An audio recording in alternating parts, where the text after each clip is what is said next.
الله الرحمن الرحيم. نفتتح أعمال الجلسة الثانية من الندوة المشتركة بين صحيفة الأهرام والجمعية المصرية اللبنانية لرجال الأعمال. عنوان هذه الجلسة كما تعلمون هو معنى أن تكون مثقفا عربيا اليوم، والجلسة يعني فيها شخصيات ذات قيمة كبيرة ككل الجلسات بالتأكيد. المتحدثون على يميني معالي السفير خالد زيادة، الدكتور خالد زيادة، المؤرخ السياسي والمثقف، والذي برحنا منذ يعني شهور قليلة ونرجو أن يعود إن شاء الله.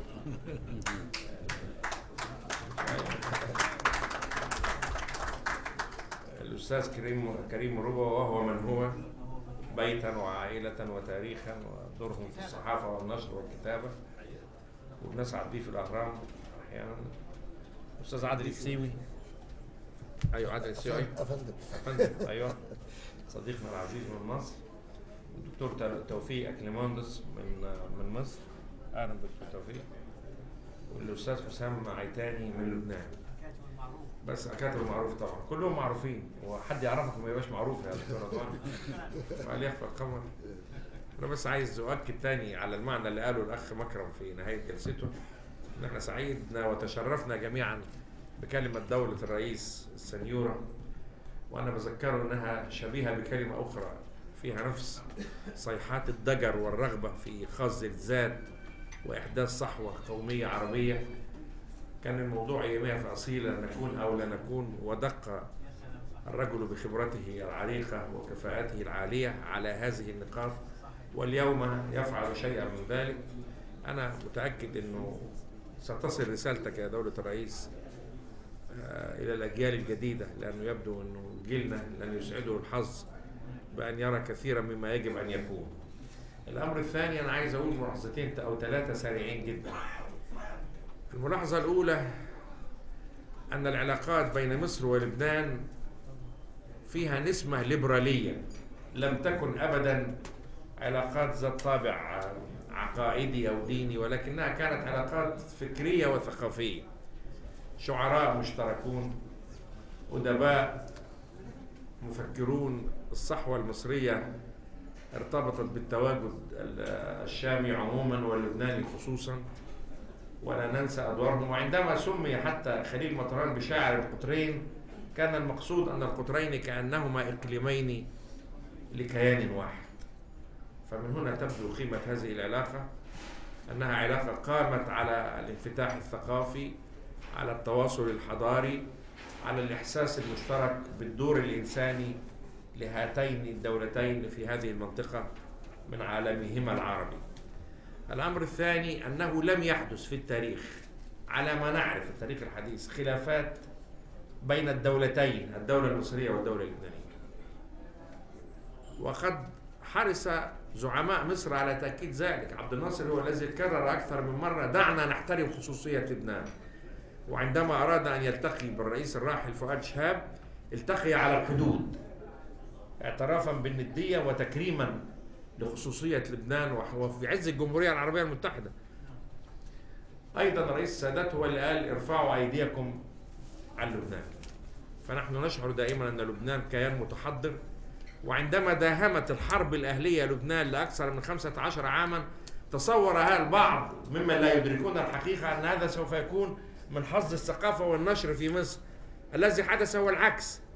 العلاقات تكاملية وليست تنافسية على الإطلاق، يصعدان معا وقد يهبطان معا.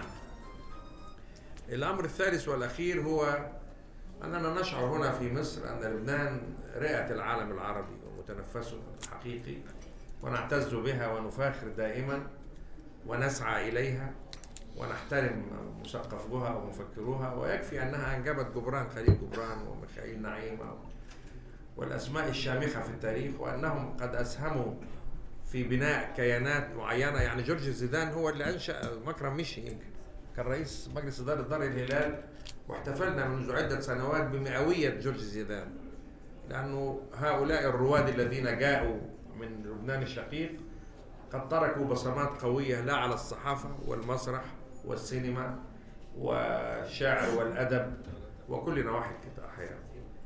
هذه أمور يجب أن تقر في ذهننا، ولذلك هذه الندوة ليست ندوة لقيطة وليست ندوة منشئة، هي ندوة كاشفة لحقائق معينة. وبنشكر الأخ نبيل عبد الفتاح على الجهد الذي أعده في رسم محاور هذه الندوة، وهو كذلك دائما.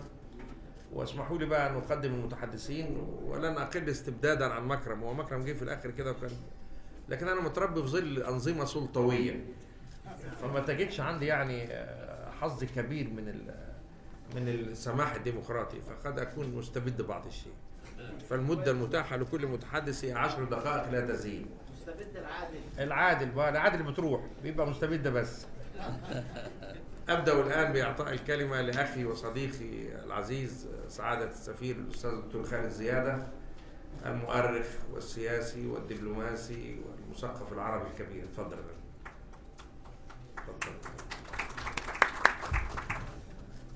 شكرا سيد الرئيس. أنا كان من المفروض أن أتحدث في الجلسة الأولى، و يعني من حظي أنني انتقلت إلى الجلسة الثانية إلى جانب الدكتور مصطفى، وسأتكلم تقريبا جزء دقائق قليلة يعني تنطلق من الجلسة الأولى، والجزء الآخر سيكون عن دور المثقف أو أي مثقف إلى آخره. الفكرة الرئيسية هي أن المثقف هو شخصية جديدة، هذا في رأيي، ولدت في النصف الثاني من القرن التاسع عشر. ولادة المثقف مرتبطة بوظائف جديدة لم تكن قائمة من قبل. يعني ممكن أن يكون أن تطلق العبارة على شخصيات عديدة، ولكن هذا المثقف هو الذي نشأ في نهاية القرن التاسع عشر حين أصبح هناك وظائف جديدة.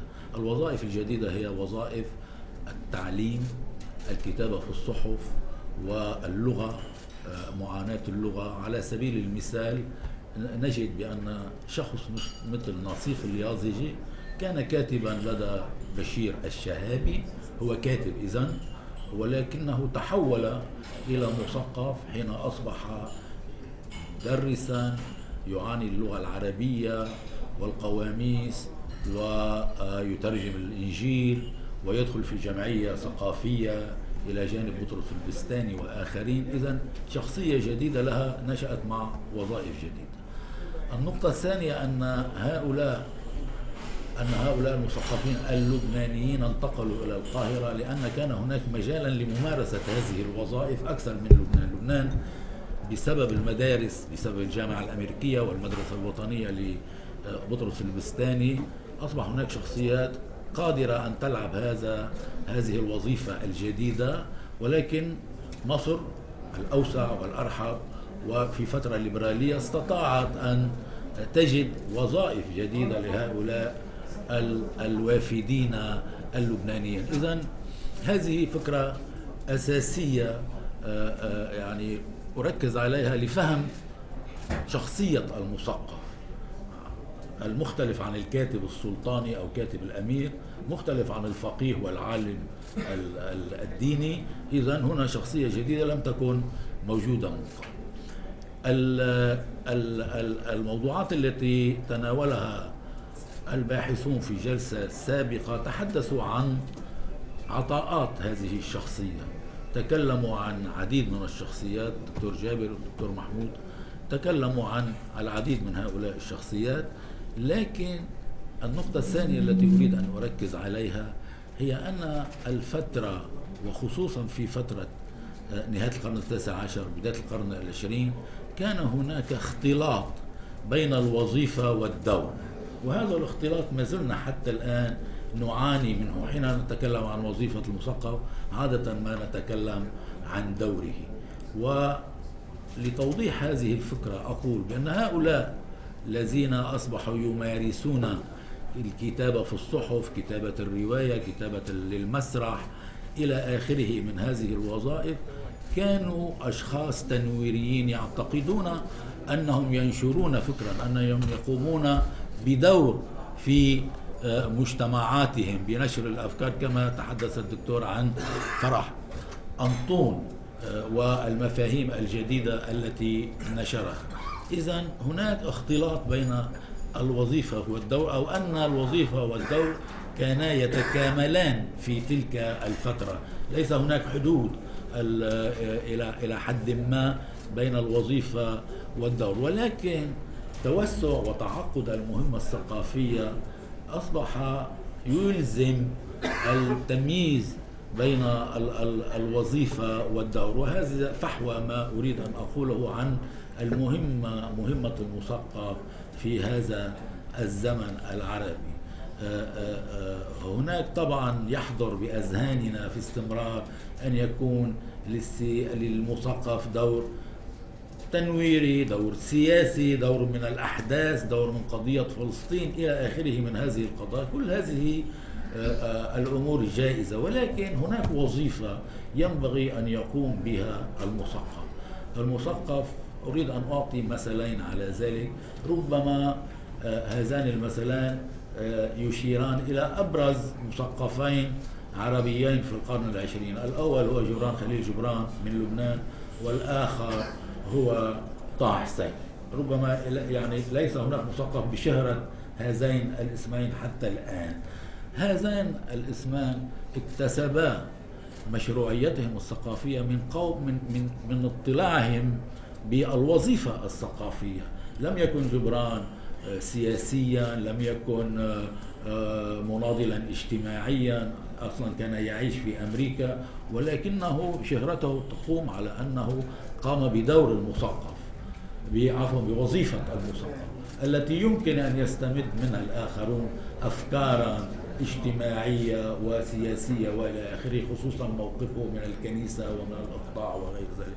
والأمر الآخر، الشخص الآخر طه حسين هو أيضا شخص قام بوظيفته التعليمية والتربوية والفكرية، وإن كان قد تسلم بعض المهام السياسية العابرة كوزير، ولكن هذا لا ينفي أنه قام بوظيفته. الآن لكي أختم ولكي لا أطيل ولكي لا يعاقبني الدكتور مصطفى، أقول بأن المطلوب من المثقف الآن على عكس الأفكار الشائعة أن يقوم بوظيفته.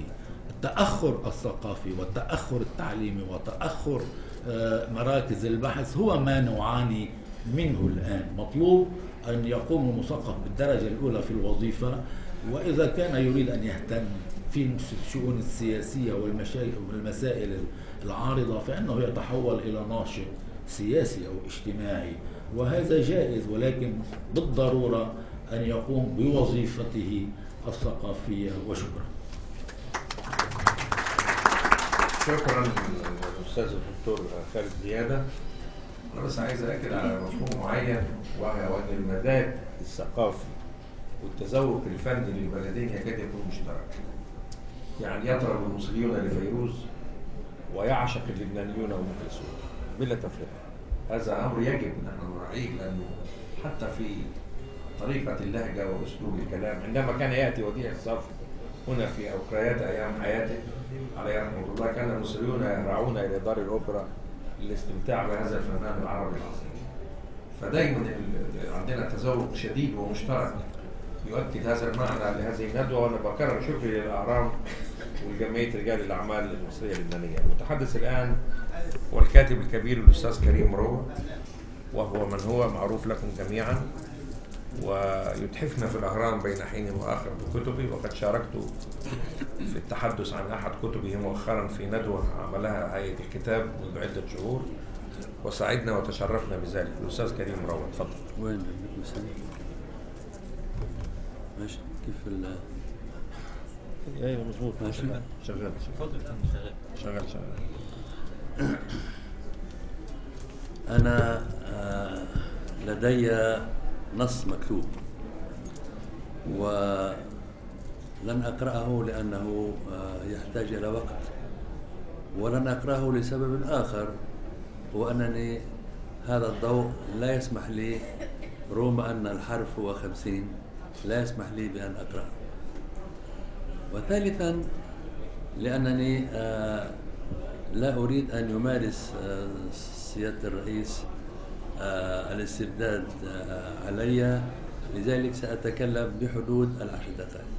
شكرا. أولا أريد أن أقدم مثلا شخصيا عن فهمي للمثقف ولدوره ولوظيفته، وهذا المثل الشخصي يعود إلى أنني في مطال شبابي في سن 14 من عمري أدمنت على قراءة المجلات التي كانت تصدر في مصر ولبنان،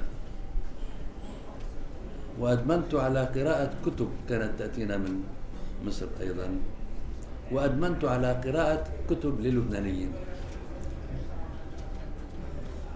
وتركت تأثير هذه القراءات علي إلى الحد الذي تحولت فيه، وهو اعتراف أمامه، ابن 14 سنة تحولت إلى صاحب رأي في القضايا السياسية، وصرت استنادا إلى ما صرت عليه، صرت وطنيا لبنانيا في الشأن اللبناني، وقوميا عربيا في الشأن القومي العربي.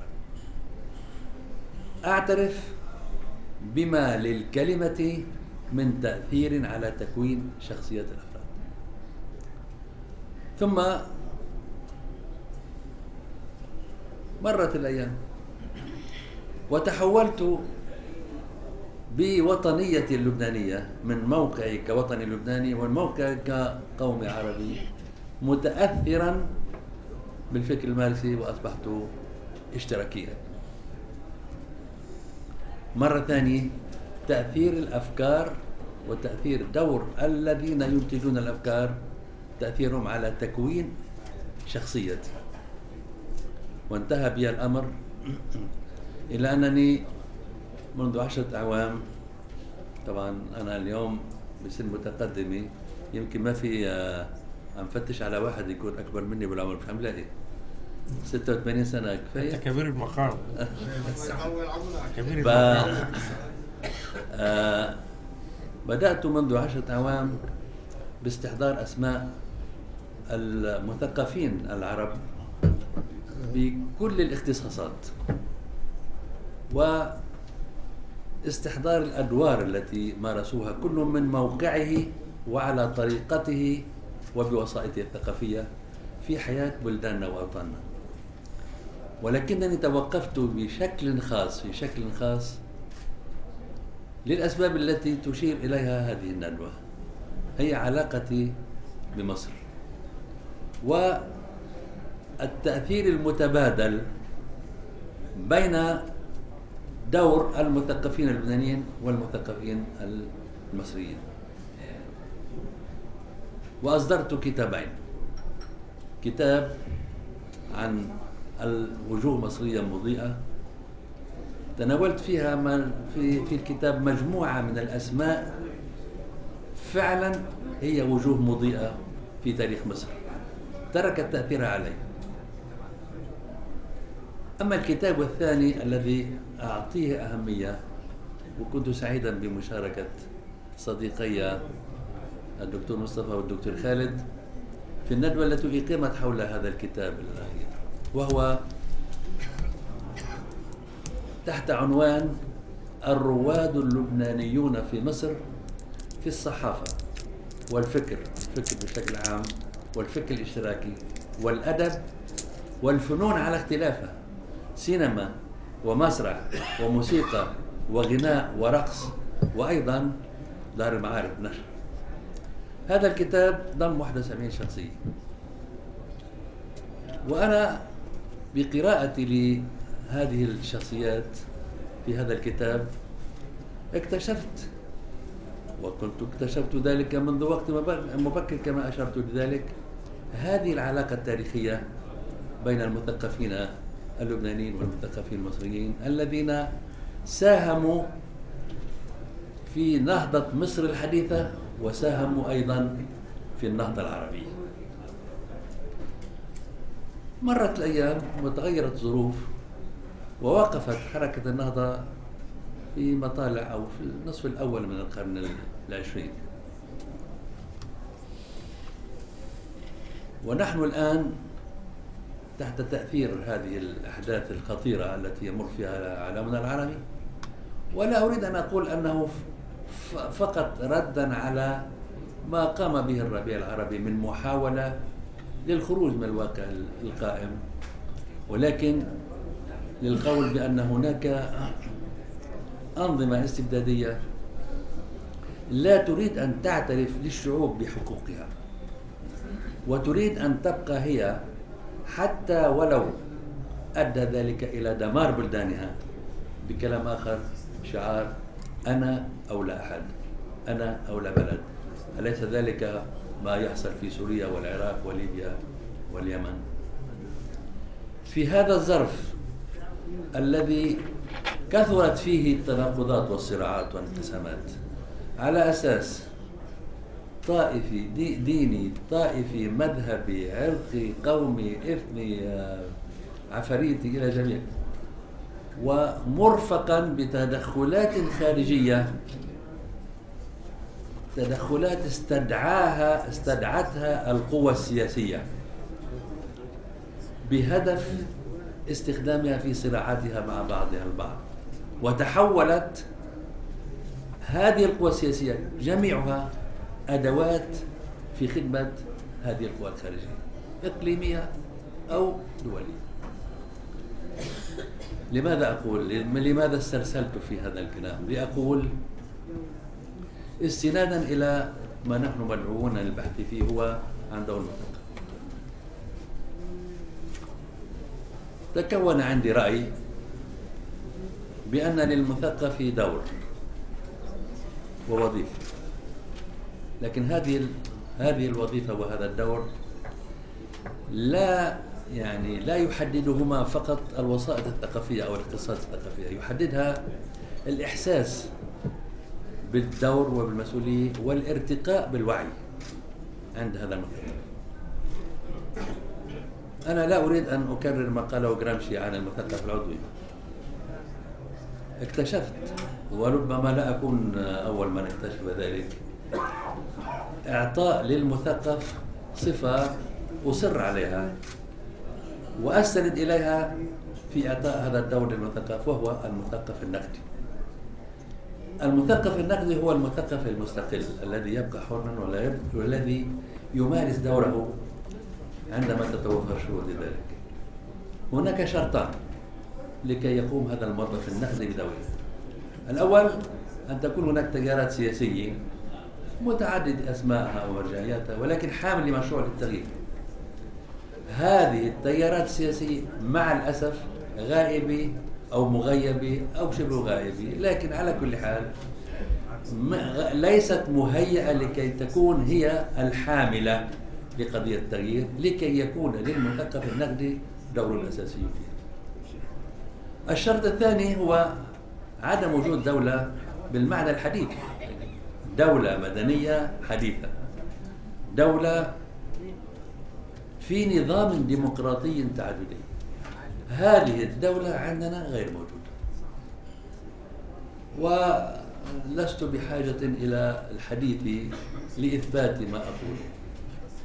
فإذا هناك شرطان غائبان، ولكن الدولة لكي تصبح ذات الدور الذي جميعنا تحدثنا عنه كدولة مدنية حديثة تتطلب قوى في المجتمع تسعى لكي تقوم.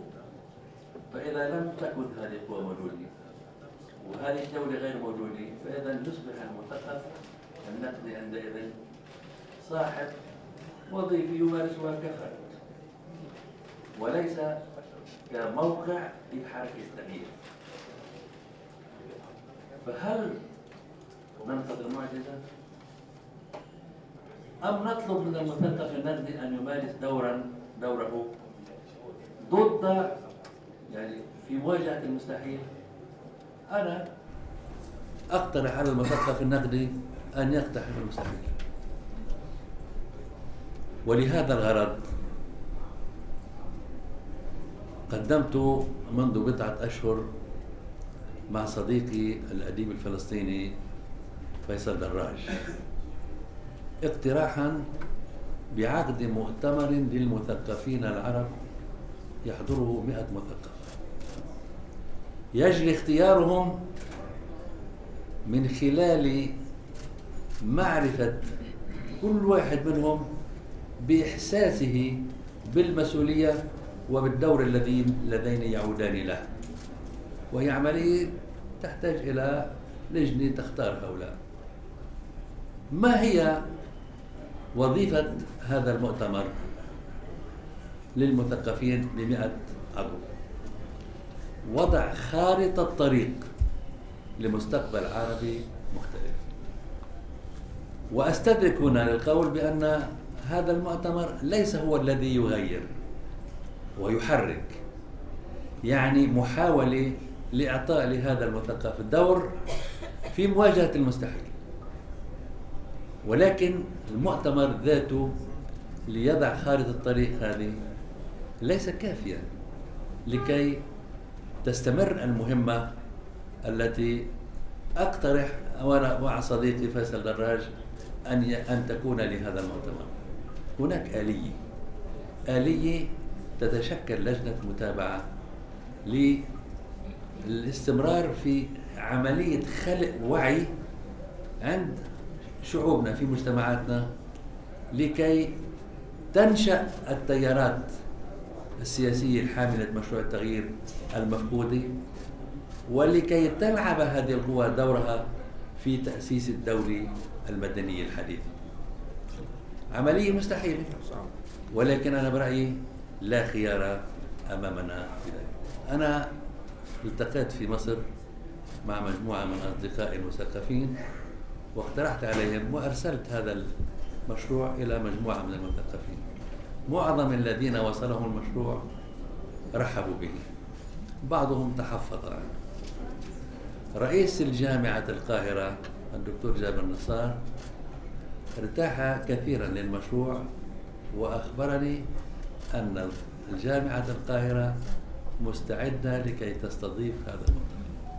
أنا أقترح هذا المشروع عليكم لكي تناقشوه، وأرسلته بالبريد الإلكتروني مع نص مداخلتي، أرسلته للإخوة الذين نظموا هذه الندوة، وأنا سعيد بحضوري معكم، وأرجو أن يحظى هذا المشروع بالاهتمام بشرط أن نجد من يقدم له الدعم المادي لكي ينعقد.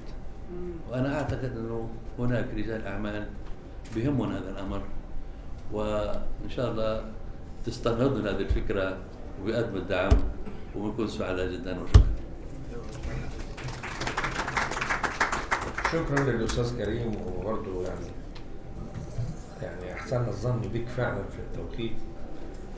الموضوع اللي أنت بتثيره سيادتك بتاع عقد قمة للمثقفين، كنا في بيروت عام 2006 في مؤسسة الفكر العربي، وكان محاضر الأخ تمام سلام كان وزير الثقافة، واقترحت يومها الدعوة إلى عقد قمة ثقافية عربية أسوة بالقمة الاقتصادية العربية وغيره، لأن أنا رأيي مشكلة كبيرة جدا من مشكلات العالم العربي هي مشكلات ثقافية بالدرجة الأولى.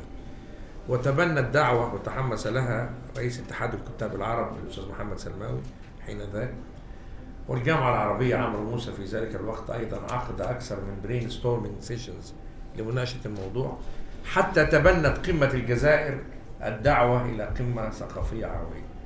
ثم وئد الموضوع لأنه تبعته مباشرة أحداث الربيع العربي، وانشغل الجميع عن هذا الأمر، لأن احنا بنرى أن هناك خصومة بين الحاكم والمثقف، خصومة بين السلطة والثقافة، قضية كبرى في العالم العربي يجب أن ندركها ونشعر بها جميعا. الكلمة الآن نعطيها للأخ الأستاذ عادل السيوي. تفضل عادل بك.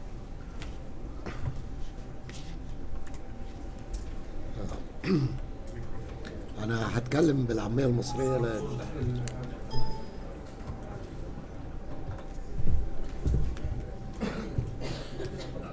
اسمحوا لي إني أتكلم بالعامية المصرية لأن تقريبا هي دي اللغة الوحيدة اللي أنا عارفها.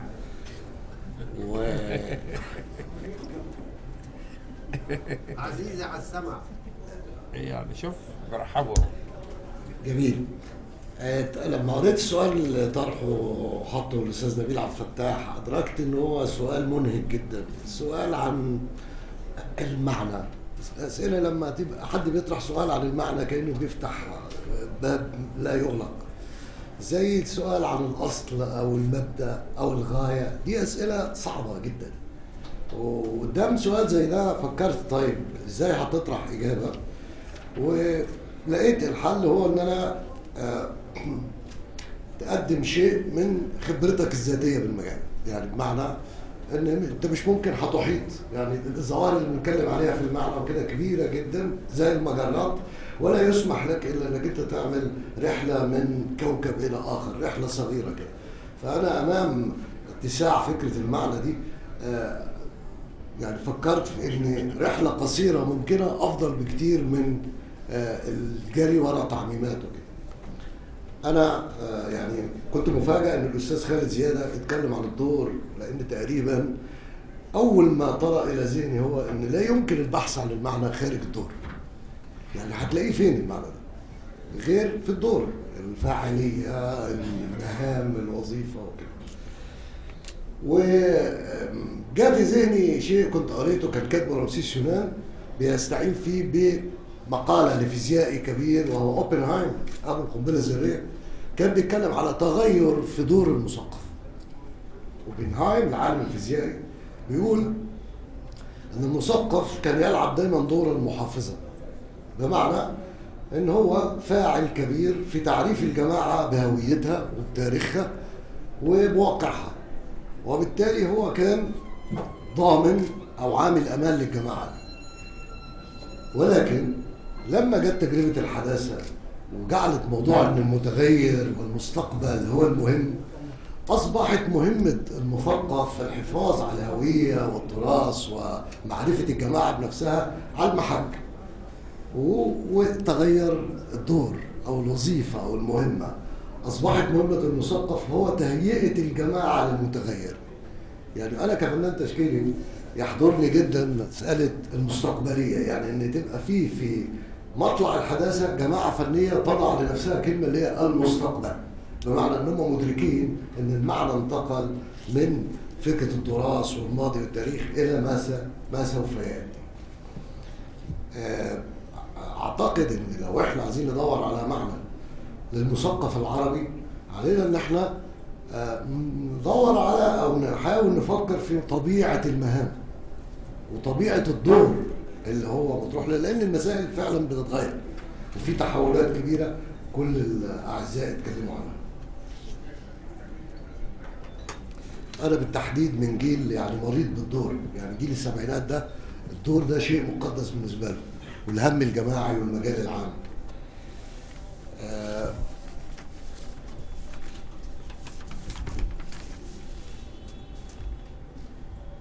شيء من الفكره الاخرى اللي جات لي هي مساله المكون الابداعي والفني جوه الثقافه.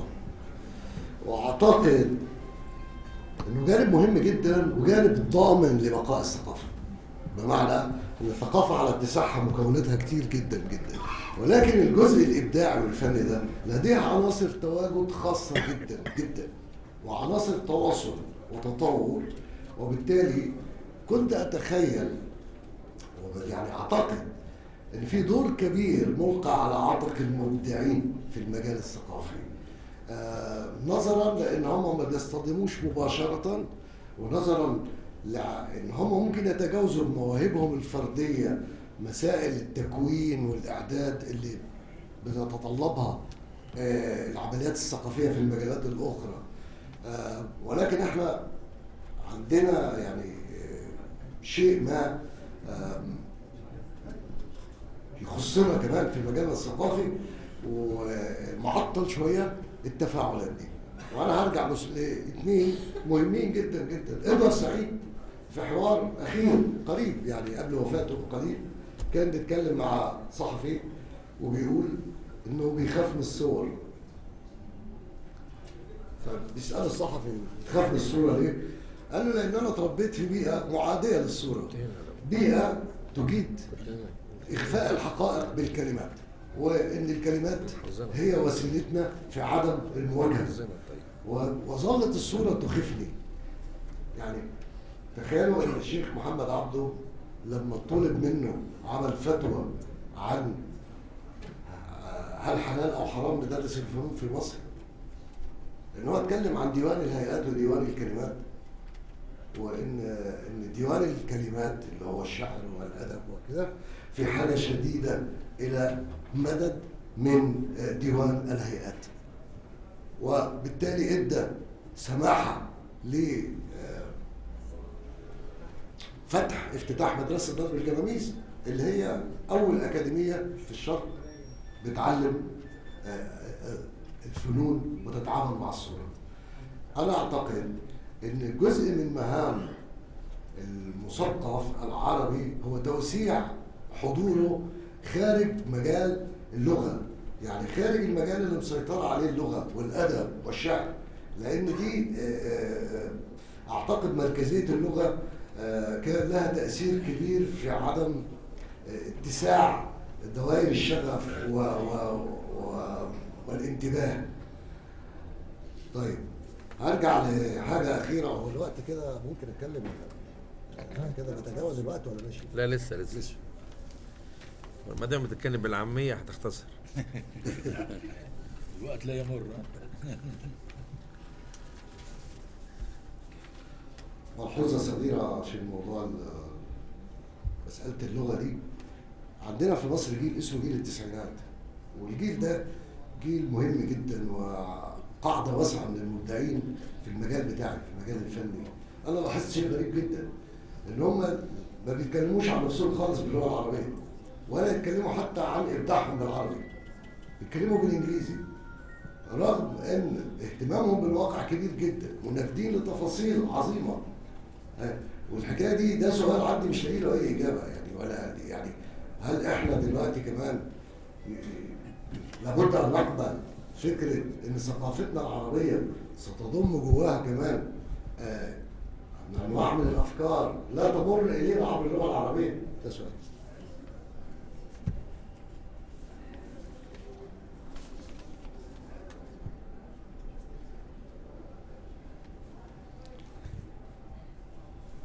شيء أخير قبل ما يعني أختم، هو عن فكرة التساكن مع العلة. يعني بمعنى أعتقد إن على المثقف العربي إنه يدرك إن هو بيتعامل في واقع مأزوم، وإن هو يتخلى عن فكرة الينبغيات وما يجب أن يتم. إحنا هذا هو واقعنا بكل مشاكله، ويعني لو عددنا مشاكلنا الثقافية هنكتب موسوعات. ولكن المهمة بتاعة المثقف عشان تكتسب المعنى بتاعها وأن يصبح مثقفا عربيا، جزء منها هو إن هو يجد طرق للتعامل وللحضور وللفاعلية داخل هذا الواقع الثقافي المأزوم والمأزوم جدا أيضا. أنا في تجربتي البسيطة حاولت بعد عودتي من إيطاليا هو إن أنا أكتشف طيب نقاط تواصل. يعني أنت عايز تبقى فنان في واقع الصورة فيه لسه ما لم يتم توطينها، والفن التشكيلي هو يعني حضور جانبي نخبوي ضيق. فأنا تخيلت إن الصلة بالتراث أو الصلة بالذاكرة المشتركة تكون ممكن حل لتوسيع الحضور. وأعتقد من هنا إذا قلنا إن المبدع حضوره مهم داخل الثقافة، فتبقى مهمة هذا المبدع داخل الثقافة العربية إنه يجد مناطق للتواصل ولتوسيع دائرة حضوره. وشكرا. شكرا للفنان التشكيلي الأستاذ عادل السيوي. الكلمة الآن للأستاذ الدكتور توفيق كليموندس. كليموندس ده اسم مصري من صعيد مصر، أحسن الناس تفتكروا لا يشك إنه يوناني ساعات. لا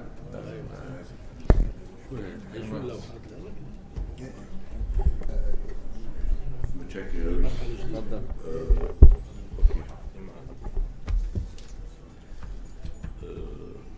الحمد لله الوقت لا يسمح لعرض الورقة، وزي ما احتمال خير وبركة، لأن الورقة ليها هي تجمع ما بين محاولة علمية وشهادة شخصية، وغالبا أخفقت في الاثنين. ودي من ناحية، ومن ناحية تانية اللي هي البنية السردية بتاعت أليس في بلاد العجائب. فلا أريد أن وليها بعض المميزات، هي المشكلة طبعا في الربط بينها. سأبدأ بانطباعات موجودة إلى حد ما في حالة في صورة إرهاصات في الورقة، بس أنا حاسس إن أنا عايز أركز عليها في كلامي قبل ما أرجع لبنية ورقتي ومشاكلها. من ناحية إحنا بنشتغل كلنا بنفترض ضمن ثنائية المثقف الحديث المثقف التقليدي، وطبعا هذه البنية وجاهتها، وكان ليها وجاهة وما زال ليها وجاهة وستكون لها وجاهة. إنما أريد أن أشير في طبعا جزء من البرامية بتاعتي إن هناك في الواقع إعادة تشكيل في قضايا كثيرة. وممكن نقول إن في من ناحية المثقف التقليدي، المثقف الأصولي، المثقف الحداثي، المثقف ما بعد الحداثي، وأن هناك في مواضيع كثيرة تحالف ما بين ما بعد الحداثيين. تحالف يمكن لا تقارب أو اتفاق، أنا عمال أقول لنفسي ما تقولش تحالف نقول في تقارب ما بين ما بعد الحداثيين الأصوليين من جهة، والتقليديين والحداثيين من جهة. وطبعا الفصل الشائك هو موضوع الدولة، لأن على اختلافهم في تصوراتهم فيما يتعلق بالدولة، المثقف التقليدي والمثقف الحداثي متمسك بها. وسنقول ان المثقف ما بعد الحداثي والمثقف الاصولي عنده موقف عدواني منها، قد وان قبلها فاقبلها على مضض. ده كان انطباع اول كنت عايز اطرحه على حضراتكم طبعا، وانطباع وهحاول ابنيه لو قعدت كتابه الورقه بطريقه اكثر نقول منطقيه. القضيه الثانيه وانا بس دي موجوده برضه الى حد ما في ورقتي، بس انا اللي عملت موجوده مشتته. ان في الاخر الصراع الثقافي بيدور حول نقول 3 مجالات، او في 3 ساحات للحسم، ساحات للحسم. والساحات دي هي طبعا انا اعتز بالاستاذ عادل، انا طبعا متاثر بتجربتي المهنيه او بواقعي المعاش. الساحات هي الجامعه، الاعلام، والمنابر الدينيه. المنابر الدينيه مش موجوده في الغرب، يعني قصدي كمسرح للحرب الثقافيه. وازعم انه مثلا المتابعه للقصه دي بتدي صوره بالغه التعقيد. في مجالي المتواضع بعد كده ممكن العلوم السياسيه، وانا اساسا ودي جزء من مشكلتي متارجح في مشاويري ما بين فرنسا ومصر في مشواري العلمي. ازعم على سبيل المثال ان في فرنسا في الجامعات او في العلوم السياسيه انتصر تاريخيا، هي شويه فكره تآمري شويه، اتفق علماء الاجتماع مع الفلاسفه على تهميش رجال القانون فيما يتعلق بتدريس العلوم السياسيه. ثم حصلت معركه بينهم وانتصر فيها رجال الاجتماع، علماء الاجتماع. على عكس الساحه الاعلاميه، رغم وجودهم بكثافه علماء الاجتماع مش مسموعين، او ان سمعوا فهم محتقرين. والتفسير ان البضاعه التي يقدمونها لا تعجب مزاج الجمهور. انما المتصدر في الاعلام هو في دايما بقول في دايما التصدر نقول ايه دور الضمير، في صراع ما بين كبار الصحفيين من اصحاب العواميد اليوميه، صراع وتنافس بلاش صراع، الفلاسفه، رجال الاجتماع، خبراء العلاقات الدوليه الى اخره. فيما يتعلق بفرنسا اللي كسب الفيلسوف الى حد كبير، يعني الناس تستشهد بفوكو، بألان بادجو، حتى نقول وضع الشيطان مثله في كانكروت. الوضع مش هو في الجامعه منه في الاعلام. ممكن نقول في الحالتين، وهرجع هقول كلمتين على وقتي اقل تشويقا.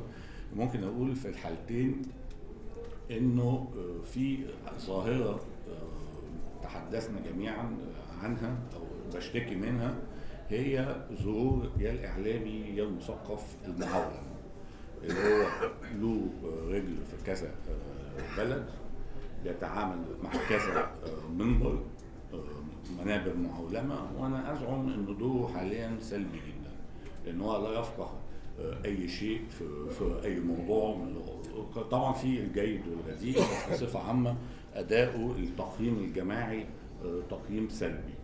وممكن ادي تفاصيل محاوله عشان ما يبقاش شكله كده حكم قاسي ومش مؤسس، ان عامه الجامعات تحديدا في العلوم الاجتماعيه بتفضل واحد متخصص في شأن ما بيشتغل على كذا بلد بدل ما يبقى محارب في بلد واحده. ويؤدي هذا الى ما يلي ان عالم السياسه لا يعرف تاريخ البلد اللي هو شغال عليها، وان عالم التاريخ متصور انه التاريخ كله بيفسر اللي بيحصل الان، بينما بيفسر اللي بيحدث الان طبعا في جزء منه تاريخ وجزء منه علاقات قوه، يعني موازين القوه شكلها ايه حاليا. وبزعم كمان بعد كده هرجع دلوقتي، بزعم